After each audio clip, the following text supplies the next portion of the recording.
Ngibingelele kuwe mlaleli, ngiyathemba ukuthi uyaphilayo. Manje ngicela kuwe laphana-ke ukuthi-ke uma usangushaya leli khasi-ke leli-ke wenza ukulungileyo laphana-ke cindezele ebhathini subscribe nje kubiza imali kumahhala nje ukhiphe nesanti-ke elimnyama-ke leli-ke khona uzokwazi ukuthi-ke uyithole zonke-ke iy'ndaba esikulethela zona-ke kulo-ke leli khasi-ke leli-ke kusukela-ke manje-ke udaba okulethele lona namhlanje. Lithi-ke sekuvele-ke umprofethi-ke laphana-ke waprofesa-ke ukuthi-ke inkinga-ke ikephi-ke phakathi kukaNgizwe Mchunu njengoba kuke khona-ke ividiyo-ke etrendayo uNgizwe Mchunu ebiza-ke laphana-ke uZuma ngomtodovu wekhehla-ke laphana ngokuphuma-ke ikhaya lakhe phecelezi ukuphuma ANC ahambe-ke ayovula-ke i-MK-ke. Lo mprofethi-ke ube seveza-ke inkinga, waveza nokungaziwa-ke kodwa-ke angifuni ukuthi mina-ke uzongampela into ngizokudlalela ividiyo yakhe lo mprofethi-ke. Ngizocela kuwe laphana ukuthi uzwile-ke le video ungene ema-comment section-ke ufishiye umbono wakho-ke ngalo-ke lolu daba-ke lolu-ke masigcina nebhathini nje usubscribe nje kubiza imali kumahhala nje okhiphe nesenti-ke elimnyama-ke leli-ke nawe-ke le video-ke awuyithokozele. Hayi bafowethu nivile ichunu ukuthi lithini.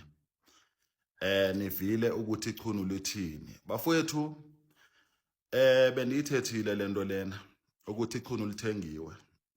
Ngumprofeti nje oqala ukuthetha ukuthi ichunu lithengiwe. Futhi uthengwe nguRamaphosa. Yebo ukhona vele lo wase KZN yena wenza into esure kuRamaphosa. Lo wase KZN ukuthi nje igama lakhe ndiyamlibala lo mfolona. Kuba ningamnakanga kakhulu. So kusho ukuthi lo mfolo owase KZN wenza nje kuphela into esho nguRamaphosa, but bendiyithethile lento le ukuthi ichunu lithengiwe. Ichunu liyazibonakalisa futhi hayi lizibonakalisa kahle. Loloko nje lizibonakalisa because of likhathalele isisu salo, likhathalele umndeni walo. Alinandaba nomunye umuntu. Ndaze ndantshela amabhinqa, ndakhipha naye isiprofethi esibheke kuye uNgizwe ukuthi basazomjikela le ANC la ithembe kangaka. Isazomjikela kuba ndimtshela lento lena kuba ndithanda wonke umuntu. So asebenzisa ukuhlakanipha kakhulu. Asebenzisa ukuhlakanipha kakhulu uNgizwe kwinto yonke ayenzayo, but nje kahle lento lena ukuthengwa. Bafowethu xa nisuke ngithetha izinto no matter accepta no matter uaccept ngumprofeti, into ndisithetha ngesiprofeto.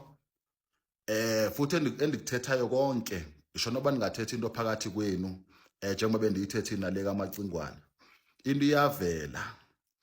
No matter iyavuma no matter uvumi mase ngithenda ikhipha ngomlomo. Into iyavela guys. Into endiyicela